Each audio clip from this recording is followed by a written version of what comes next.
រិកាសារិកាកែ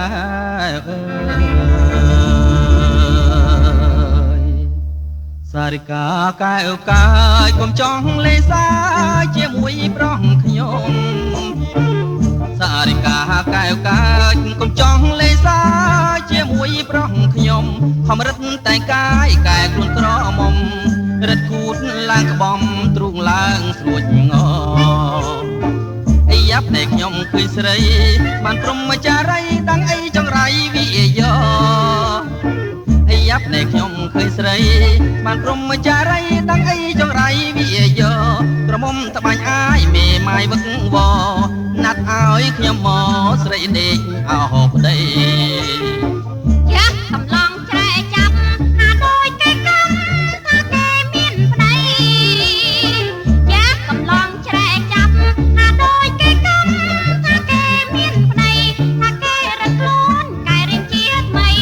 ខ្លួនឯងអាងអីថាស្រីមេម៉ាយបើគ្មានប្តីទេតែក៏មានមេសំងំលាក់កាយបើគ្មានប្តីទេតែក៏មានមេសំងំលាក់កាយមើលមិនមុសាចង់មកឆោមឆាយបោះសូមមើលកាយមើលរៀងជាថ្មីខ្ញុំមិនចោលទេខ្លាចអត់ត្រូវគេខំក្បួនច្បាប់ស្រីខ្ញុំមិនចោលទេខ្លាចអត់ត្រូវគេខំក្បួនច្បាប់ស្រីម៉ែអូនហាមខ្លាចមិនអាចចោលដីសូមប្រោវិលបីស្អែកសាំជួគ្នាម៉ែអូនទៅបាត់អាត្រៀតយប់ស្ងាត់សັດចូលនិនទ្រាម៉ែអូនទៅបាត់អាត្រៀតយប់ស្ងាត់សັດចូលនិនទ្រាបងនឹងចូលទៅចាប់ពើពុំងាររួមរស់នឹងគ្នាទួងស្លាប់មិនស្ដាយ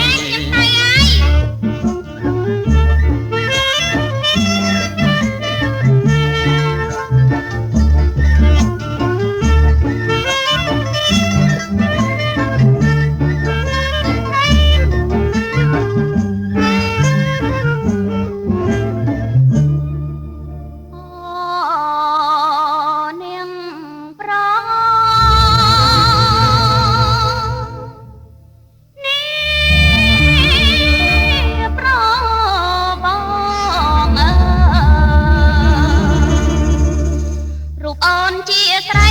នៅព្រមចារីទាំងចិត្តទាំងកាយអ្នករូបអូនជាស្រីនៅព្រមចារីទាំងចិត្តទាំងកាយដោយការក្រមុំក្លិនក្រអូបតាយតជែកខ្លួនខ្លាយត្រគៀលដុំតាជឿហើយជីវ៉ារូបអូនដោយការត្រូវទាំងសន្សាមជឿហើយជីវ៉ារូបអូនដោយការមុខឡើងផូផង់ទ្រូងពើល្អឆ្នាំបងសូមចាប់ដើមចងស្ពាននឹងស្រី